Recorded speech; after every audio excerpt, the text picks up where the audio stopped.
Call this meeting of the Franklin County Board of County Commissioners Wednesday, May 4th, 2022. Roll call, please, Debbie. Commissioner Waymire. Present.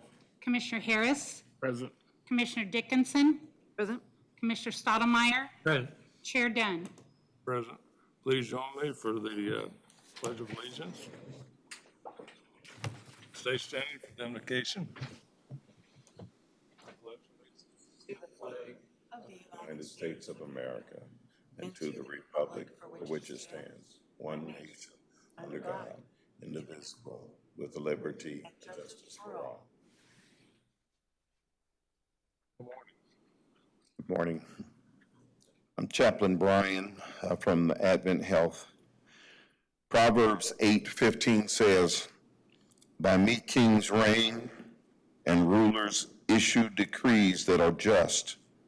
By me princes govern and nobles, all who rule on earth." Let us pray. Lord, I thank you for these servants of yours. I ask that you would bless them, lead them, guide them, direct them as they do your will, the people's will. Be with us in Jesus' name. Amen. Thank you.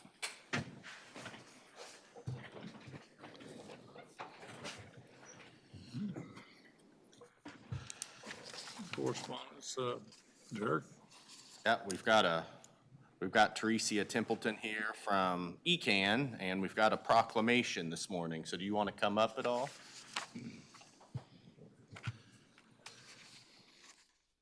Morning, Teresa. Good morning. You want me to do the proclamation first, or would you like to say something? I can say something first. Okay. I would thank you guys for letting me be here this morning, and I also would like to thank you for partnering with us. As you all know, we have a lot of stuff going on in Franklin County. We have a lot of homeless, and so we have been putting up a lot of homeless, not just single people, but families. Right now, I know that we have 3 families with babies under 2 months old living in the hotels. Also, we partner with the Adopt a Bike, so some of our clients get the Adopt a Bike program, which is great. I have a couple that's going to and from work with the bike program. They ride their bicycles out to American Eagle. So I just want to say thank you very much. Okay, May is Community Action Month, and I'll read the proclamation. It's 22-01. Whereas community action agencies were created within Economic Opportunity Act of 1964 was signed into law. And whereas the East Central Kansas Economic Opportunity Corporation, ECAN, was established in 1966. And whereas ECAN has a 50-plus year history of promoting self-sufficiency for the limited income, and whereas ECAN has made essential contributions to individuals and families in Franklin County by providing them with innovative and cost-effective programs such as weatherization program, housing choice vouchers, Head Start, budgeting classes, and Stepping Stone program. Whereas community action agencies are needed as major participants in the reform of the welfare system as we know it, and whereas individuals and families on limited income continue to need opportunities to improve their lives and their living conditions, thus ensuring that all citizens are able to live in dignity. And whereas the poverty rate in 10% county poverty, the poverty rate is 10% county poverty, is a 10% poverty rate. Whereas Kansas and the entire United States must continue to wage war on poverty by providing support and opportunities for all citizens in need of assistance. And whereas City of Ottawa and ECAN have worked together to meet the needs of our most vulnerable citizens, and I'd include Franklin County also in that. Now therefore, I, Roy Dunn, Commission Chair, do hereby proclaim May 2022 as Community Action Month. I'd entertain a motion to approve this proclamation. Motion to approve. Second. Commissioner Harris. Yes. Commissioner Dickinson. Yeah. Commissioner Stottlemyre. Yes. Commissioner Waymire. Yes. Chair Dunn. Yes. Teresa, can you explain what the Stepping Stone program is? The Stepping Stone program is a case management program. So they have to sign paperwork that they want to be in the program and they're going to stay in the program. I have to meet with them at least every other week, if not every week. It all depends on how much support they need. So once they complete the program, they have to meet all their goals. They set their goals, we don't set their goals. They set their goals. Once they meet their goals and we see that they're moving out of needing assistance, then they have completed their program. Cool. And the FSS program, that is with the Housing Choice Vouchers. And I have one client that has purchased her a home with her Housing Choice Vouchers. They receive funds. They don't receive the funds. They go into escrow for them. And once they complete the 5-year program, they can do whatever they like with the money. I had the last person, she purchased a home. I have one that's almost ready to graduate. She had no income, and now she almost graduated with her RN, and she will be graduating out of the program. Awesome. Thank you. Thank you, Teresa. Derek, do we give the proclamation to them? How does that work? We can give, I would say, let's retain a copy for our records as well, but yeah, we can certainly give them a, Just sign this and, yeah, and then I'll get you a copy of it for sure. You can just call me. Okay. Thank you so much. Thank you get all. Teresa.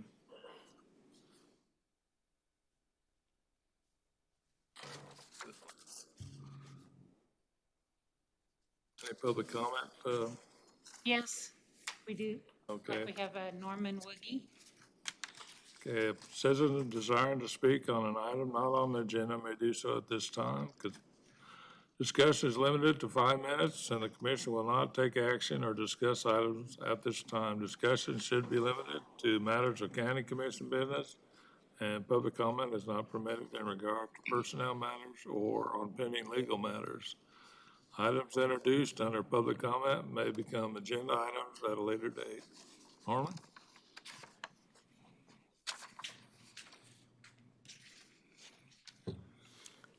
I apologize, I overslept. It's too early. I was impressed by the efficiency of the transfer station on the free week, a couple of weeks ago.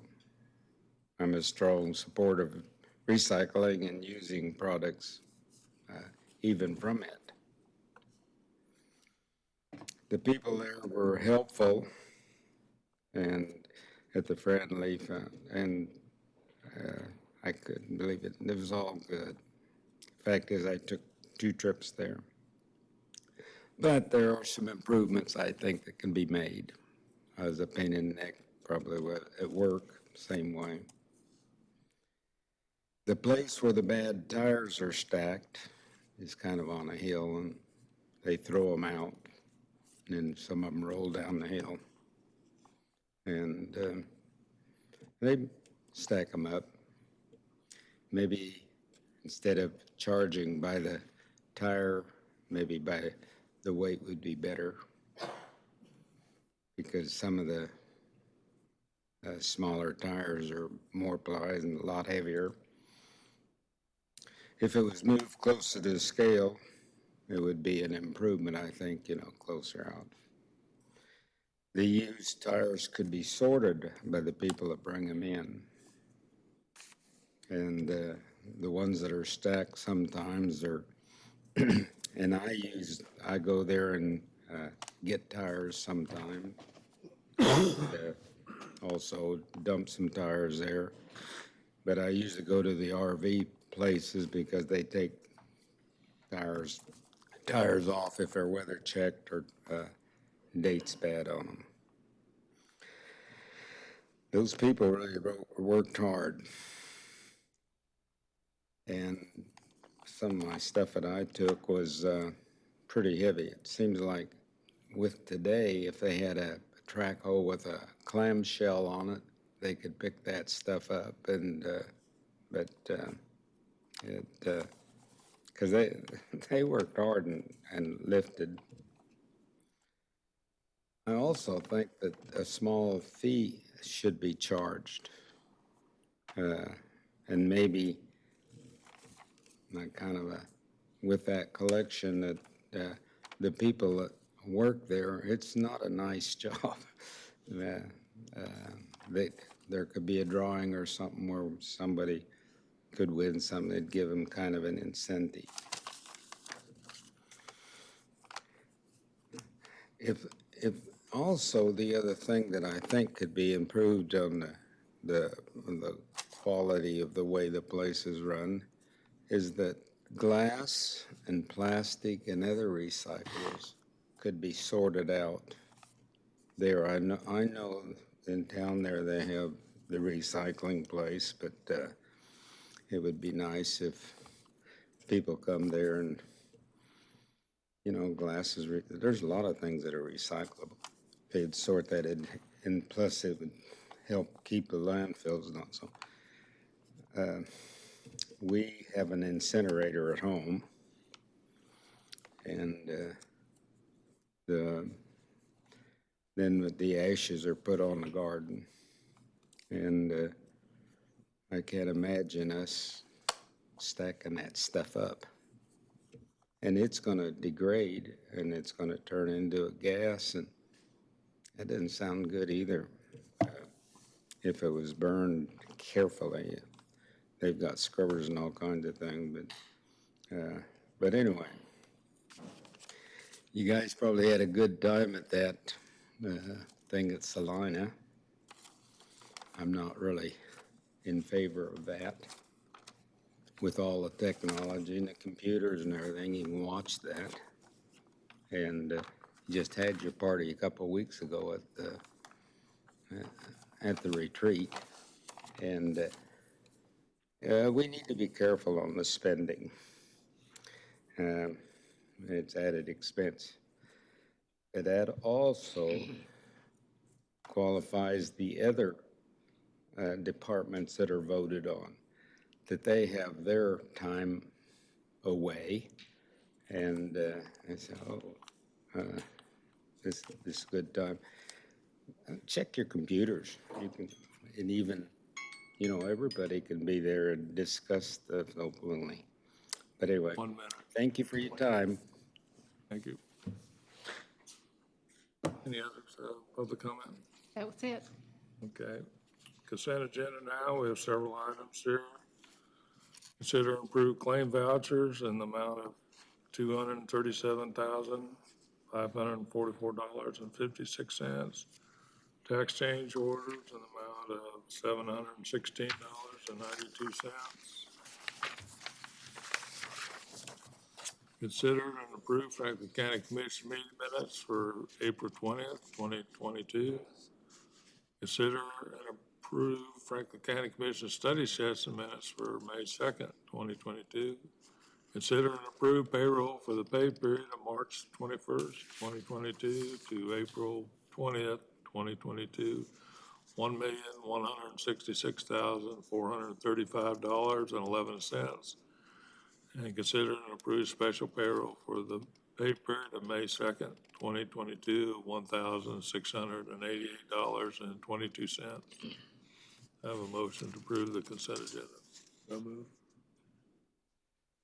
Second. Debbie? Commissioner Dickinson, Yeah. Commissioner Stottlemyre, Yes. Commissioner Waymire, Yes. Commissioner Harris, Yes. Chair Dunn. Yes. Our first item up for business is to consider and approve the fiscal year 2023 Juvenile Comprehensive Plan Grant application. Dustin? Good morning, Commissioners. Monday, I brought before you the Juvenile Comprehensive Plan grant application for fiscal year '23. I'm happy today to answer any questions that you might have from that meeting. We have any questions for Justin? He went through this pretty thoroughly there Monday. Nope. Okay, a positive motion would read, I make a motion to approve the fiscal year 2023 Kansas Department of Corrections Juvenile Comprehensive Plan Grant application. Motion to that extent? Get a second? Second. Debbie? Commissioner Stottlemyre, Yes. Commissioner Waymire, Yes. Commissioner Harris, Yes. Commissioner Dickinson, Yes. Chair Dunn. Yes. Next item is approve the fiscal year 2022 adult third quarter budget adjustment. Dustin Brannigan? We do have the fiscal year 23 adult comprehensive plan as well. Do that one first. Do that one first. Yep. Again, we went over this Monday at the study session, but I'm happy to answer any questions you might have from the adult side of our operation. Looks like we don't have any. Motion in support of this item would read, I make a motion to approve the fiscal year 2023 Kansas Department of Corrections Adult Comprehensive Plan Grant application. Moved. Second? Debbie?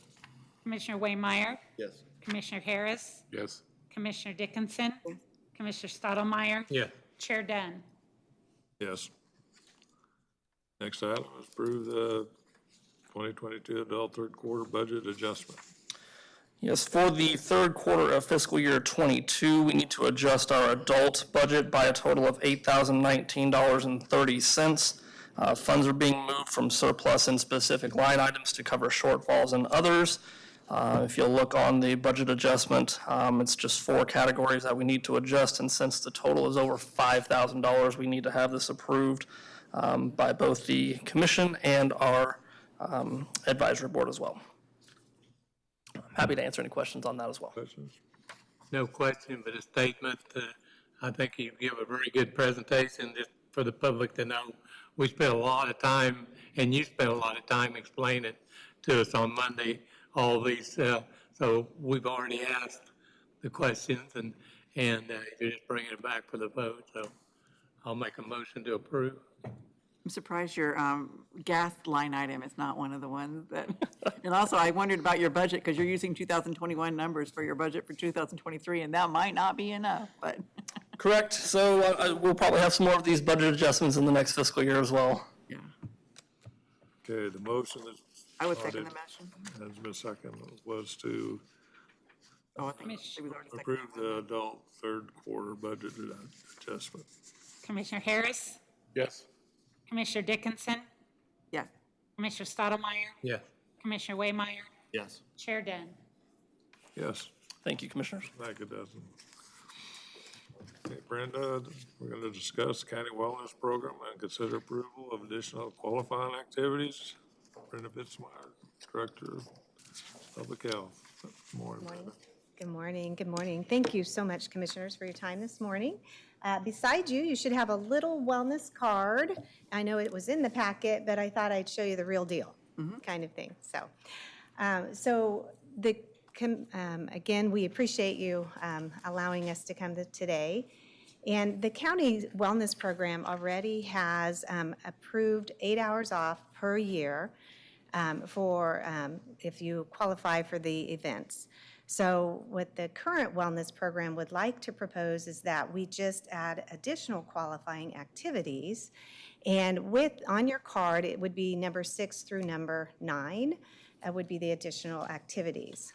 For example, the current wellness program is proposing that we go out to each of the different county buildings, and again, in your packet, you'll have that information, and to do blood pressures for the employees.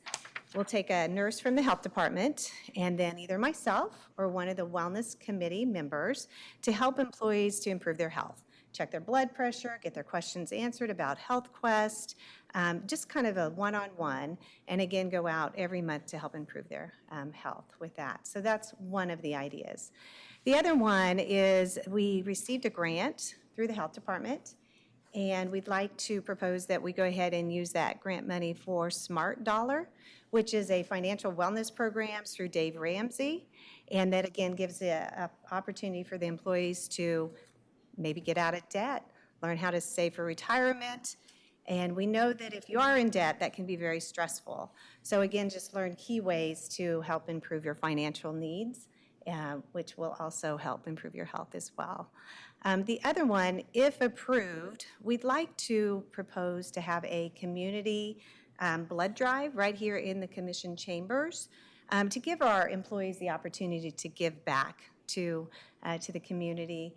is another way maybe they could earn some points. The other way would be, like, for example, we added if our employees wanted to participate in the cancer support group, their 5K. Just again, looking at lots of different ways to be active, learn about Health Quest, and improve their health. Today, Christy is also here. She is on the Wellness Committee as well. So if you have any questions, we would love to answer those questions for you. That's a quick overview. And to be clear, and Brenda said this, but I want to make sure it's crystal clear. The Board of County Commissioners has already approved the 8 hours of PTO. That came before you, within the last couple of years. So these are just additional events. I love this. I love the approach that Brenda and the Wellness Committee have taken. It's really a global look at wellness. I mean, so often we think physical wellness, but this incorporates financial wellness. And so I wholeheartedly support this. I think it's a great thing. I love the quarterly blood pressure checks. I love that we're going to go to our people. It's just another way we're trying, we're trying to show that we care. We're trying to improve our people's health. So would emphatically support these additional opportunities. Any questions of Brenda on this? I think it's a great activity for Franklin County employees and try to keep us all healthy as possible. Okay, great. Well, I appreciate your time then. Okay, specific request is, I make a motion to approve the additional opportunities for earning wellness credits.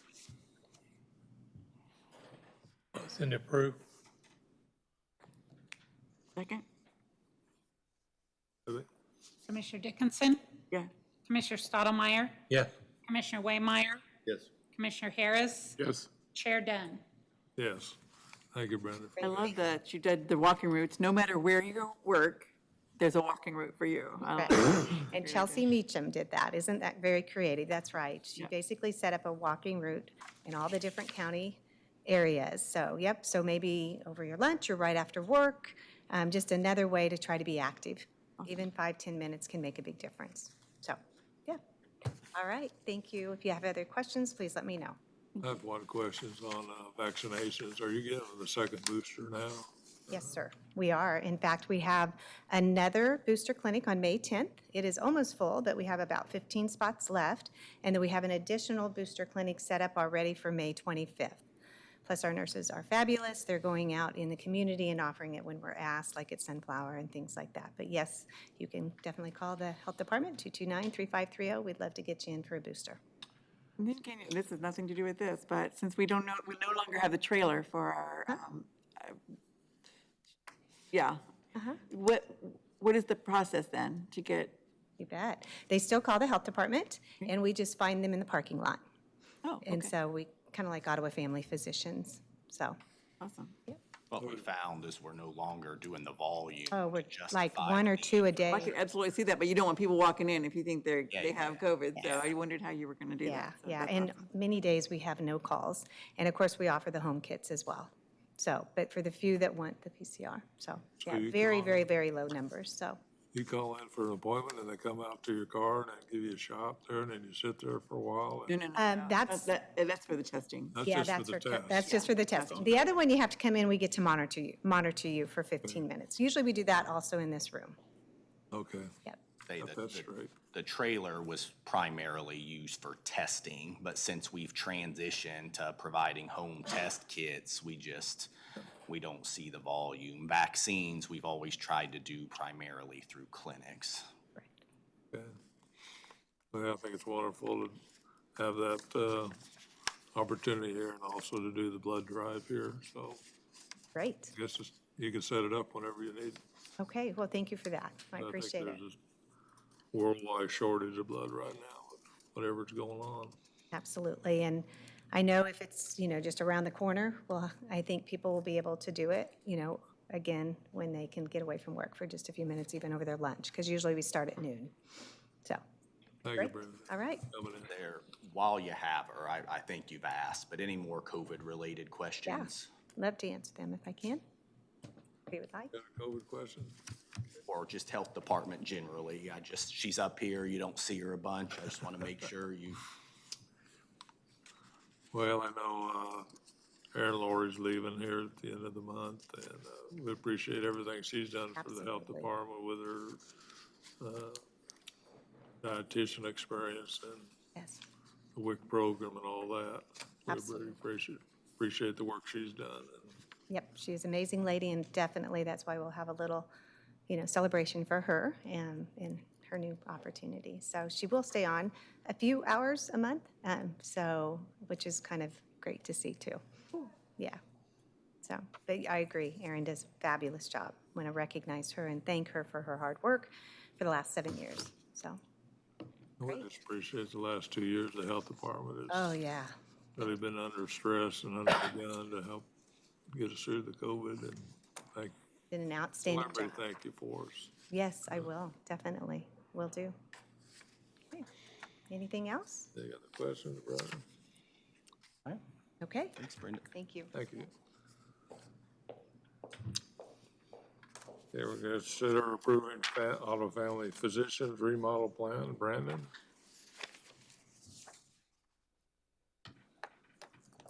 Morning. So we talked about this on Monday's study session. Just as a brief recap of that, Ottawa Family Physicians would like to do a small remodel to their space. They're going to add one room and an exit-only vestibule area on the front of the building. So just looking for approval for them to be able to move forward with that, mostly because it is going to impact the front of the building and how that's going to look. Again, we mentioned this on Monday, but this is going to be funded by OFP. We won't incur any cost in this, so be happy to answer any questions if you have any. I would just add that OFP has been a fantastic tenant, been over here with us for a long time. Certainly, we want them to have the space that they believe is the most efficient for what they need. And we believe that based on what we've learned, that this will certainly help them accomplish that. So. And we discussed this pretty thoroughly on Monday, that's Monday. Any other questions, Brandon, about this? Positive request would be I make a motion to approve the remodel plan as presented for Ottawa Family Physicians. Motion approved. Second.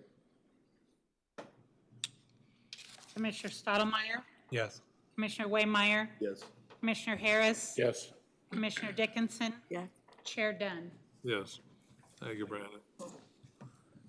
Next item is consider approving a supplemental proposal from CFS Engineering for a geotechnical settlement study, additional survey, and a realignment design to avoid the historic bridge on Osborne Tariffs in the amount of $52,000. Commissioners, this project has been moving right along. However, the historic preservation folks at the state have denied our ask to remove that existing bridge due to its historical designation. It's both on the state and the National Register. And they absolutely will not allow us to move that bridge or demolish it without it being placed. There are several restrictions, but one of them, if we move it, it has to be over a body of water, and there's associated costs with that, and so on and so forth.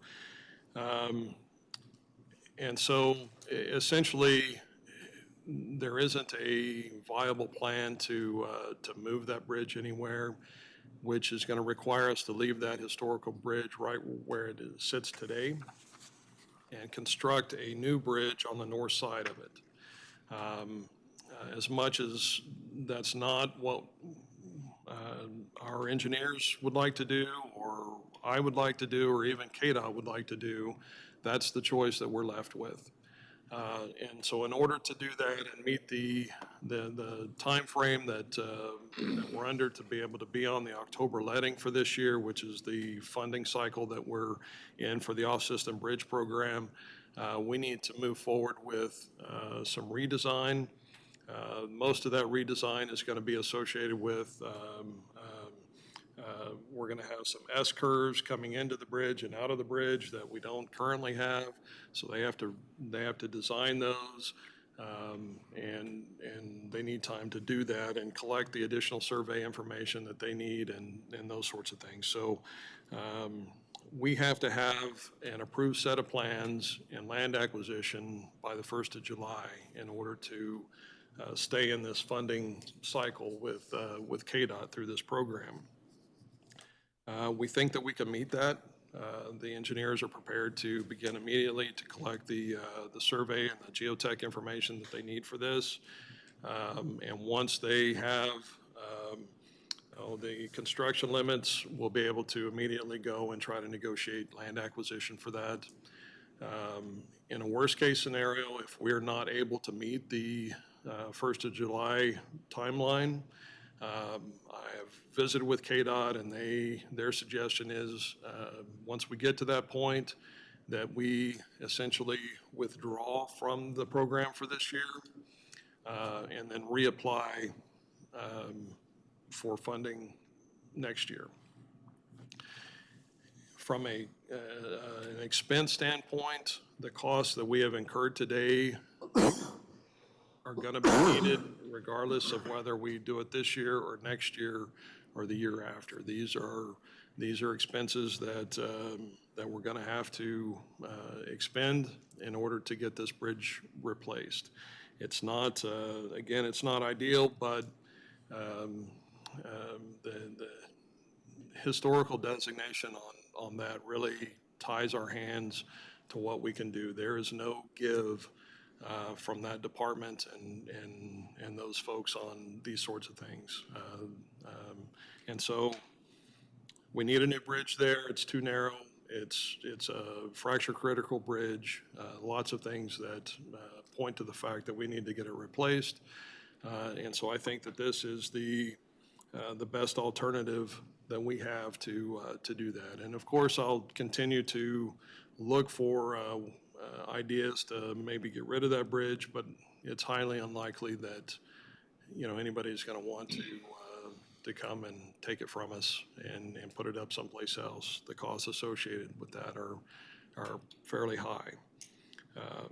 So what this does, I think that it adds, in a worst-case scenario, close to $300,000 to this project. It's possible that most of that 300 would be the responsibility of Franklin County. The off-system bridge program has a cap on what KDOT is willing to partner with us on. That their limit is $1 million. And so, and we have an 80-20 matching is our responsibility, plus 100% of the design, 100% of any utility relocation, 100% of land acquisition is borne on Franklin County as a part of the project. So I think the $300,000 is definitely a worst case scenario and above what we're already spending. I think the number's actually going to be closer to 150 if the engineer estimates and stuff that I have right now hold true. But at the end of the day, whatever that bid comes in, that's where we're going to be held. And so currently we have the dollars to do this. The bridge needs to be replaced. And so my recommendation is to move forward with the supplemental agreement and get them started so that we can try to meet the July deadline. What happens to the old bridge? So we have a bridge that's deteriorated. It's historic, but it's deteriorating, and it's going to sit there and it's going to deteriorate more. Do we have any responsibility? So we would, it's kind of like the Tui Drones Bridge out in the county. We essentially block it off so that people can't drive across it. There's still pedestrian access to a certain degree, but once the bridge deteriorates to a point where pedestrian access is not safe, we will take steps to eliminate any possible access by pedestrians. It's frustrating that, I guess somebody took it on themselves to put it on a historical registry. If it were unique, I mean, it is a neat bridge, but it's not really architecturally unique. There's no history other than it is a bridge and it has been here. So sometime in the past, someone, I don't know who that is, but they submitted the paperwork to get it on the register. If we had another structure in the community, in the county, that had similar type of construction, similar type of look, we could designate the other bridge as the historical bridge, and we could do what we want with this. Unfortunately, we don't have any other bridges that have the same kind of style, and so. Has to be one of ours. I say the rail trail bridge over the dam. Let's see if we can. It has to be one of ours, unfortunately. We tried, we talked to them about, something similar, but it wasn't similar enough. We tried to use logic, and that didn't work either, because what we're gonna end up with, we're gonna have 4 bridge structures in less than, 300 or 400 feet. Yeah. We've got the new bridge. 5 with the low water. Well, 4. There's abutments for an old railroad bridge that are still existing, but the actual bridge structure is gone. Gotcha, okay. But that's still, whether it's 4 or 5 or 3, that's still a lot in a very short span. Yeah. And we're governed on height by the railroad bridge, and so, we'll end up with a structure that is new, and it's gonna be safer, it'll be wider, it'll be accessible by, today's farm implements that utilize that area. So it will be better, but it's not ideal, but this is. I know you've been working on this a long time, and I absolutely believe that you have explored every possibility that's out there. I can promise you one thing, that the next time that we need to look at a historical bridge, I will start that process well in advance of applying for the dollars. It probably felt really good when somebody decided to stick it on there. They thought they did something for their community. I doubt they realized the cost that they're putting on future. What, will we be notified if anybody else, I'm surely tries to put one of our bridges on this registry again? I don't know the Process. on that. That's something that I need to study up on. I think we've got at least one other structure in the county on John Brown that's on the same register, and that bridge needs to be replaced also. It's one that I've talked to you all about briefly, but we'll approach that one a little bit differently than this one. I've got to believe there's a publication requirement. Yeah, or some kind of something. notification or something. At the time, it is probably indifference. Yeah, sure, why not? But now, My the bills come. my understanding is, and I don't know if this is true or not, but my understanding is there was a person or a group of people that put a whole bunch of them on the register kind of in the same time period. I can assure you, I feel pretty confident in saying that there wasn't a Franklin County representative that did this. It was a citizen or something along those lines. There was a similar bridge like this Osborne Tariffs Bridge on Shawnee, and it was just pulled off the side and cut up for scrap metal.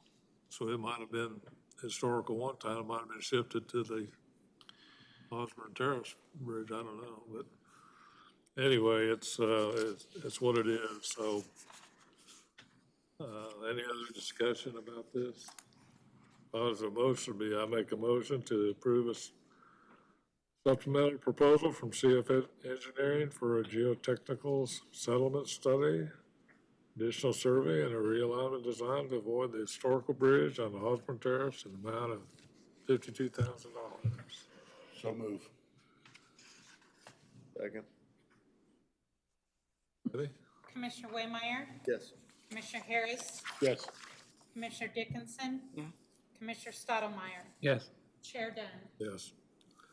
Next item is consider increasing the 2022 hot mix asphalt patching and overlay project for Gillett Construction Incorporated to a total amount of $950,000. David? So Commissioners, Kilo Construction is well underway in this project. We have found that since we originally prepared our bid documents and started that process, and by the time that it was bid and the contractor got out to start taking care of those patches and overlays and those sorts of spots, those sorts of things, we had several locations that have gotten bigger. There are also where we estimated that we're only going to be needing a 4-inch milling. Some of those locations turned out, whenever they got into it, that we needed to go deeper, which resulted in additional quantities being used on these locations. We have also had several bridge decks that, when you're coming out of winter into spring, things happen with the asphalt, things start showing themselves. So we had 3 different bridge decks that had asphalt overlays on them previously. And when we started we were going through and cleaning some of these bridge decks, we discovered that that asphalt was coming up in chunks. And we felt like since Kilo Construction was going to be in these areas that we needed to address them while they were on site. And so my ask today is to increase our award to them from $810,000 to $950,000. My original estimate for this project was right around $940,000, so it's about what I expected it to be, but because of the prices, we're able to get a little more bang for our buck. Since this time, it's also come to my attention, I worked out at the free dump day last couple of Saturdays ago, and the operator that works in the scale house or in the transfer station building pointed out the condition of the tipping floor. It was about 4 years ago when the county had that milled down and overlaid inside there, and it looks like we hadn't done anything. There's some large spots where one of the trash trucks came in, had a hydraulic leak, and ate up a bunch of the asphalt. There's some worn spots that's back down to the concrete, and some of the rebar in the concrete is starting to show. And subsequent of that, the research that I've done kind of indicates that about every 4 years or so, the tipping floors, if they're asphalt, need to be replaced. And it was approximately 4 years ago that we did this. And so we would like to add, again, while Kilo they've got some work on the road in front of the transfer station. While they're mobilized and in the area, we would like to include that tipping floor and patching on either side of the scale, which is starting to show some ruts and those sorts of things. We'd like to include that in this project. And for this $950,000, we can take care of that, plus the bridge decks and those sorts of things. And if you haven't been out, some of the bridge approaches, like on John Brown Road, for instance, those 2 bridges east of Princeton were in pretty rough shape, quite a bump whenever you came into them. Much, much, much, much better now. It's very safe, it looks great, it drives good. The overlays that they did up in Wellsville, same result. And we did have one approach there right before the bridge on Shawnee, the I-35 bridge. It's an uphill approach onto Shawnee that had a little bit of asphalt. It was pretty broken up, but it was still kind of a dangerous situation. And so as a part of this project, we went in and kind of flattened that out. We added material to it. And while Kilo was coming through, we had them overlay that. So now When folks come up to that stop sign, they've got a more or less a flat area that they will be able to stop and ease into traffic without having to spin their tires on gravel and those sorts of things. So we've tried to do what makes sense in these areas, but it has led to some overrun in costs, and we would like to get them approved to take care of these extra things for us. I was out to you there too, and I noticed the floor is pretty bad shape. And couldn't remember how long ago, but I'm kind of like David, it looks like it never happened. I mean, it is in pretty poor, bad shape. It makes a pretty bad working condition and just getting worse. Yeah. And that work will pay for specifically the tonnage used inside, for the scales and in the transfer station building. Those funds will come out of special caps. So that's a little bit different pocket of money, but we'd like to get the work approved nevertheless. Looked like the damage on the road in front was mostly caused by turning out of the asphalt plant. Where's this? The road in front of the transfer station. So it looked like that damage was Yeah. mostly caused by Yes. turning out of the asphalt plant. So Yes. surely we ought to be able to use their rent paid to repair the damage they did. Yeah, that is definitely the case. They come out of there with heavy loaded trucks, and those turning movements, they wreak havoc on our, our thin roads. Yeah. Any other questions, David, about this? Did you happen to find any other projects you might add on, might need to add on? We could certainly keep going. Oh, Sure we could. another time. Okay, positive responsibility. I make a motion to increase the 2022 hot mix asphalt patching and overlay project for Kello Construction, according to amount of $950,000.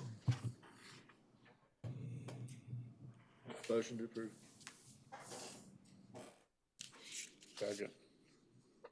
Debbie? Commissioner Harris, Yes. Commissioner Dickinson, Yes. Commissioner Stottlemyre, Yes.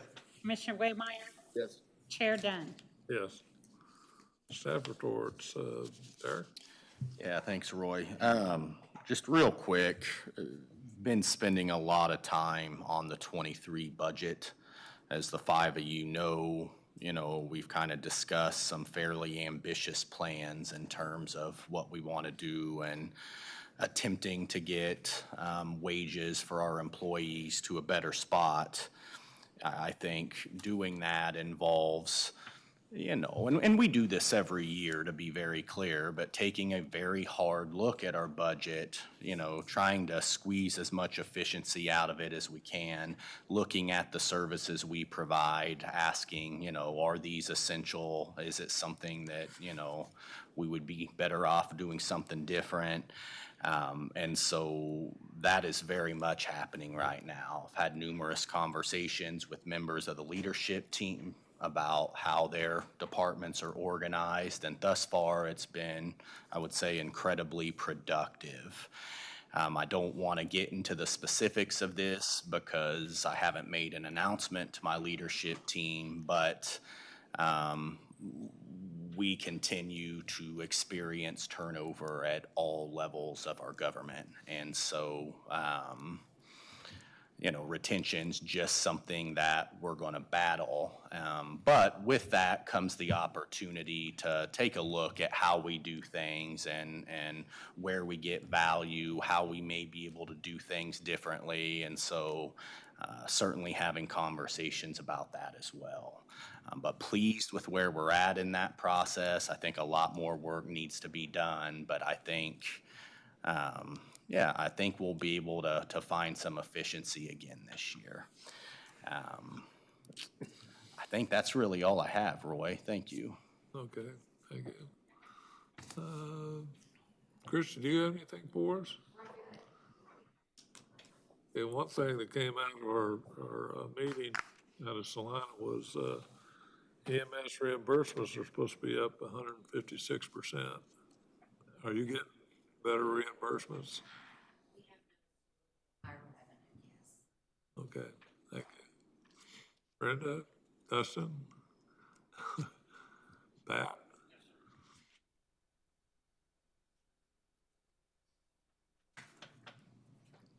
Good morning, Commissioners. As you all know, last month was our free dump month out at the transfer station. I have the numbers here, if I can get them dug out. Had real good turnout.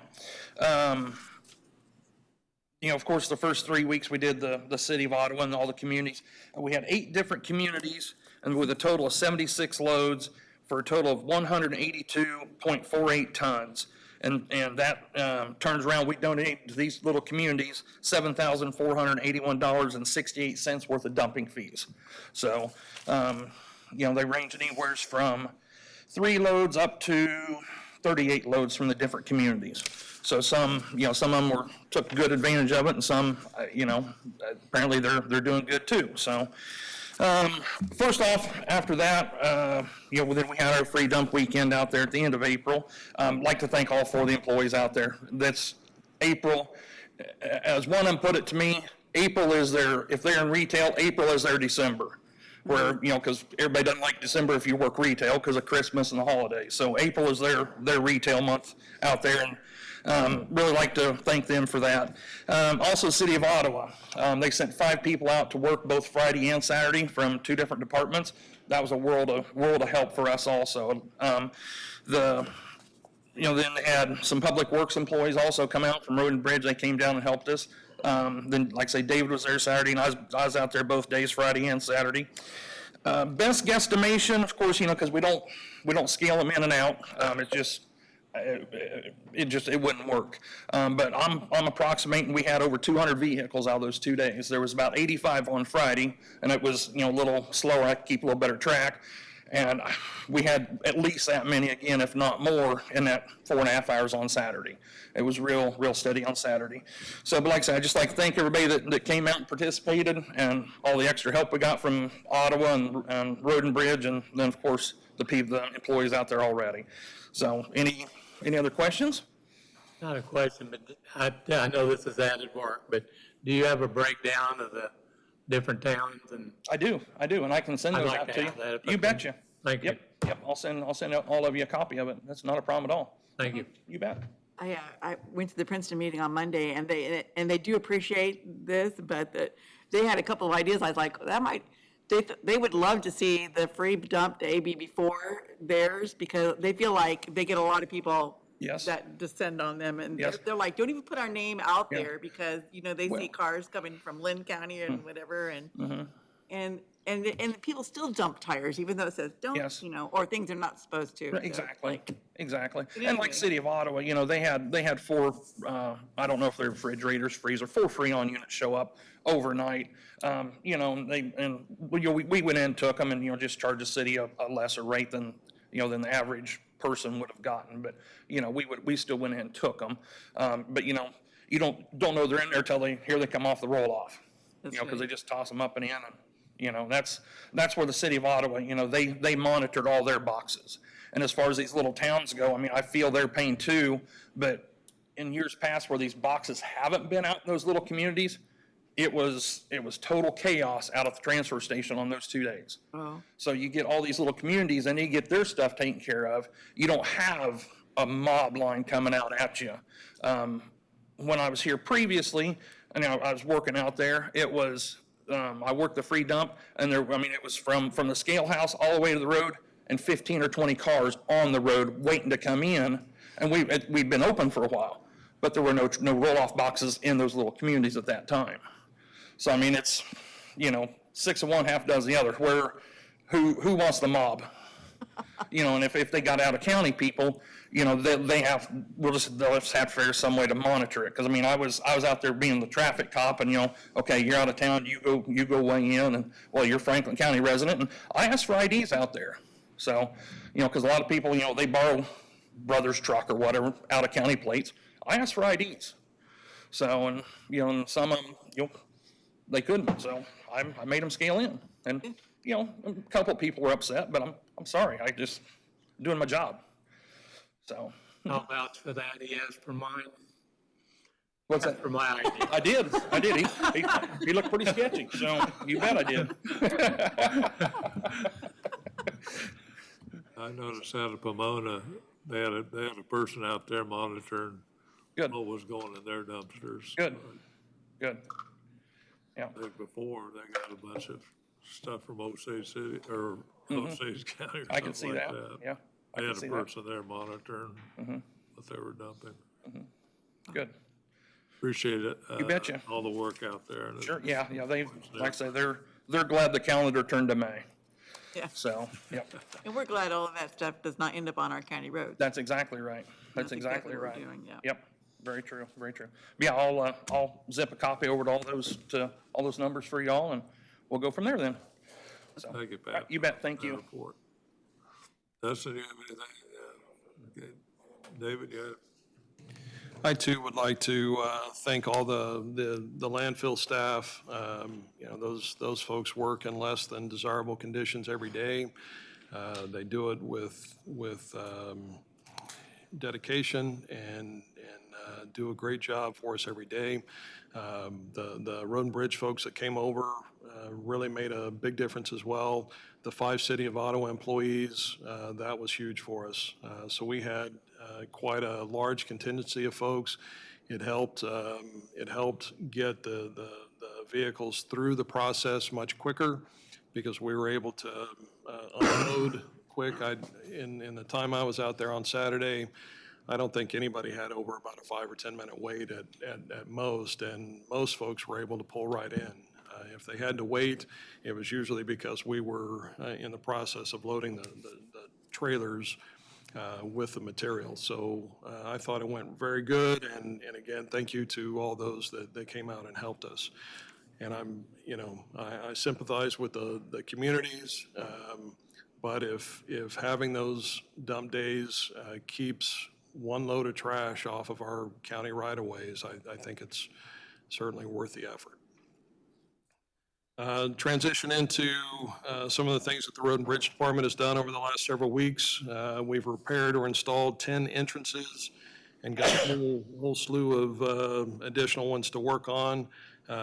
We've also repaired or installed 4 crossroad tubes and completed ditching projects on Florida Road north of Labette, Ohio Road south of John Brown, Iowa north of Butler, and Georgia south of Thomas. And we've also completed kind of a small road repair job near the intersection of Georgia and Kingman. Crews also pulled the shoulders on Old 50 and Old 59. Patch potholes around the county, and we're still on the tail end of taking care of all the dust control sites. Before we apply the dust control, we'd like to make sure that those roads are in good condition in those particular areas. So we are working on that. We expect dust control to start anytime. I think the weather that we've had this week and the impending weather have got them slowed down just a little bit, but I expect by early next week that we're rolling on dust control. This year, we've got 133 different locations around the county that we're doing. That's up from 114 last year. And finally, kind of ending on a really positive note here, we received our final payment from Fema, just over $109,000. This payment that we received is the last, and that brings our all of our submittals have been fully 100% approved. Every line item that we have submitted has been granted. That brings the total that we've received just from FEMA to $1,971,670.58 from the 2019 floods. When you combine that with the money that we received from the Federal Highway Association and KDOT, that brings our grand total for that 2019 disaster to $2,070,249.30. That's a lot of money that we wouldn't otherwise have, and we've been able to use that on, we just talking about almost $1 million to do patching and overlays around the county. That's a project that's funded through this. The Osborne Terrace bridge replacement, that's another project that we'll fund with this money. employee raises and those sorts of things, the old 50 design, lots of things like that that we ordinarily would not necessarily have had budgeted dollars available for that. This FEMA reimbursement is funding most of those projects, so that's a really good thing. I hope to never go through another flood like that, but certainly receiving this kind of reimbursement is really good news and a great outcome after the fact. So happy to answer any of the questions you might have. I appreciate all the work you did to get those reimbursement from FEMA and KDOT. Appreciate that. Yeah, felt like it was a lot of work in that. definitely warranted, and you know, not knowing that we would have this kind of outcome, we just kind of hoped and prayed that that most of it would be approved. I never dreamed in 100 years that every nickel of our request would be approved, but sure enough, that's what's happened. Very, very thankful for that. So when you get the new software, maybe the bottom line won't be bigger, but it'll be a lot easier to submit the information. Yes, ma'am. The effort to respond to a disaster like that is still going to be significant, but the data collection and those sorts of things will be, we will be essentially doing those processes on each and every project that we do. And so it you know, it won't necessarily change what happens in the field, but it will make the you know, the process to assemble the documentation much easier. You know, we had over 3,000 hours in that effort, and if we'd have had the software, it would have been measured in the hundreds of hours instead of the thousands of hours. Any questions, Duncan? Debbie, you got anything from the clerk's office? Janet and Betsy are at their clerk conference out at Salina this week and started this morning, and I'm sure they're busy because Janet's an officer in that, so. Good. I really like the floor in here. I haven't been here since all this changed. It's nice. Okay, good deal. Don, do you want to Oh, speak? everything. Oh, Paul, come on up. Okay. I'd like for you to speak a little on the Mr. Craig coming in yesterday, maybe give him a little on it. You can do a lot better job than I can. I doubt that. Good morning, Commissioners. Yeah, what Don's referring to is RC&D. That's been a great supporter of economic development. Hosted a meeting yesterday here, and we had Craig Van Way from Commerce Department come and kind of share the different programs that are available for existing businesses that are expanding, and that's kind of the area that Craig oversees across the state.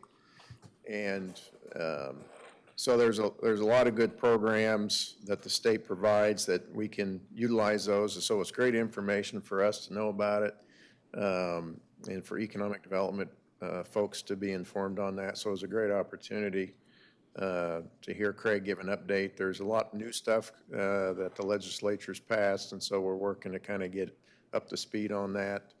A lot of that's relative to housing support, so hopefully we'll learn some more on that. I'm actually going to a Team Kansas board meeting in Topeka today, so I hope to hear some more on all across the board on economic development for the state. But really appreciate Don's leadership and RC&D's partnership with us and the surrounding counties. So thank you, Don. Thank you. You have any questions for me while I'm up here? All right, thank you. Thank you, Paul. You could kind of easily tell in that meeting yesterday, I kind of kept an eye, and a lot of people there started taking a lot of notes, and that tells you, you know, they're paying attention to what he's got to say and what he's got to offer. And he gave it on PowerPoint up there, so you didn't have to just think you heard or what he said. It actually, thank Dustin for setting us up, and we had a good presentation of PowerPoint, and it was a good chance for economic development for several counties to get together. No city auditor was here.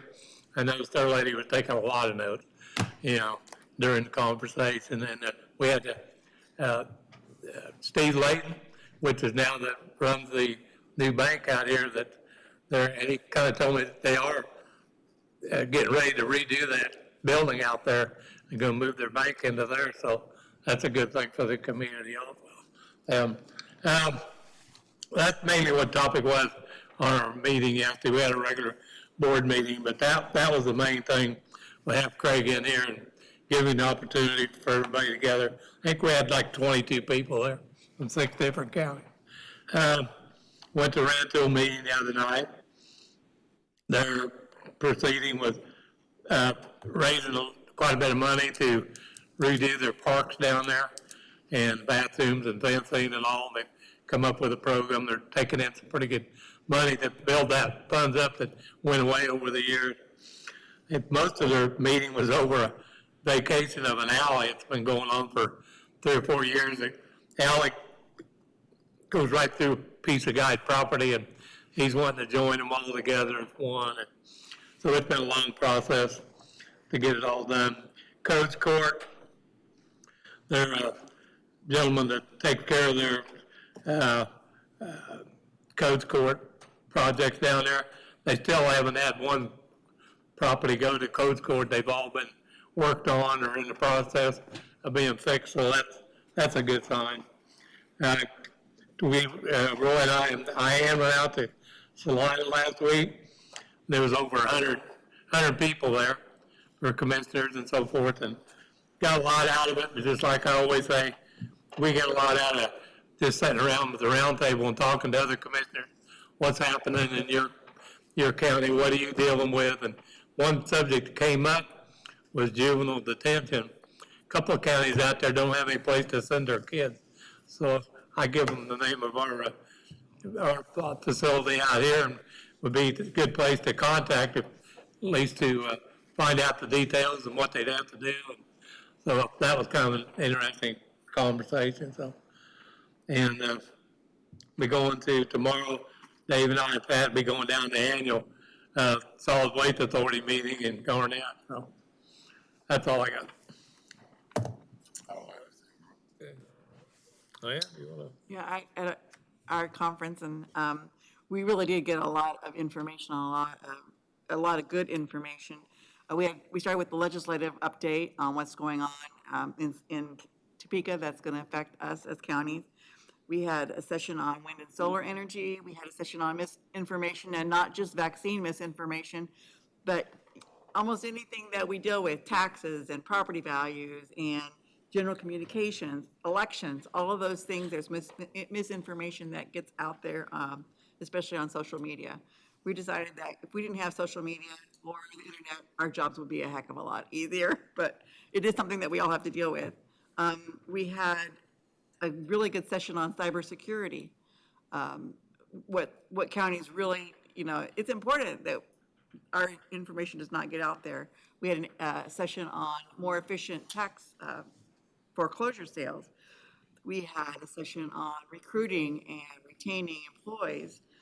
We had a session on property values, and then we had a roundtable with counties that are in our general size. And it's amazing that across the board, they all have the same issues.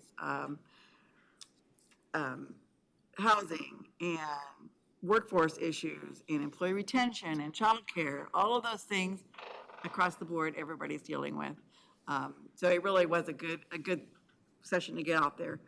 And then I came right back, and then they had an RMH board, the Ransom Hospital Board. Last Thursday, they gave us an update on their remodeling projects. They gave us information on their first quarter numbers, which they're actually almost $1 million ahead.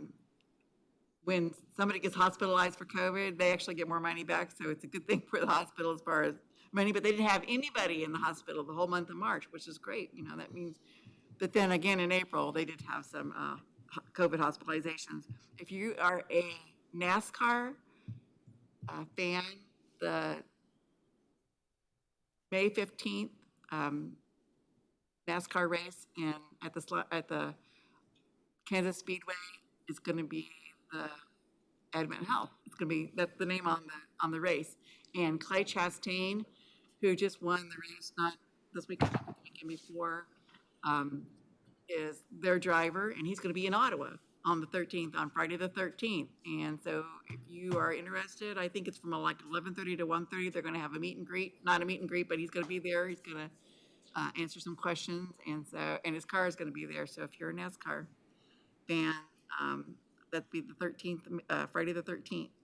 And then Princeton, the city of Princeton, I did go to their board meeting on Monday night. And not anything really there to report, but I was there, and that's all I have. Again, Golf, do you have anything? Okay. I might piggyback on some of what's been said, because I went to the RC&D meeting there with, like Paul and Don said, Greg Van Way he's the manager of the in-state business development, and a couple of things that he brought up that was really interesting to me. The capital investment in the last 3 years, and it's gone up each year, and it's doubled since 2020. It was 3.8 billion in 2021 and 4 billion already projected in 2022. So investment in Kansas is increasing, and I think our main competitors are Missouri and Oklahoma. It seems like we're competing with them more than, say, Colorado or Nebraska. So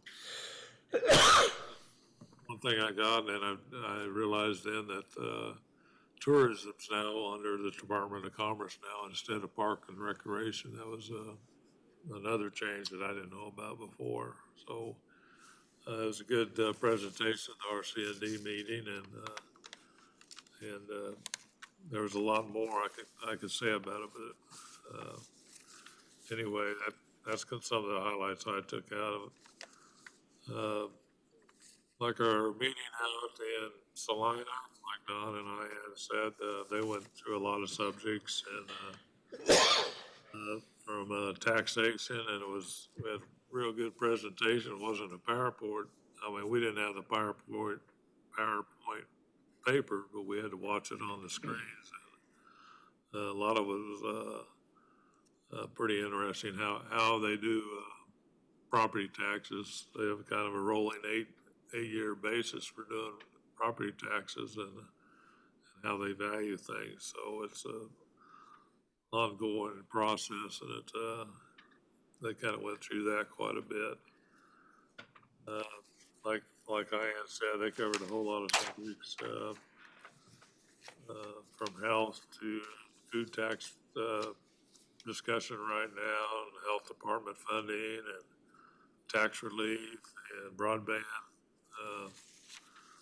need in rural areas.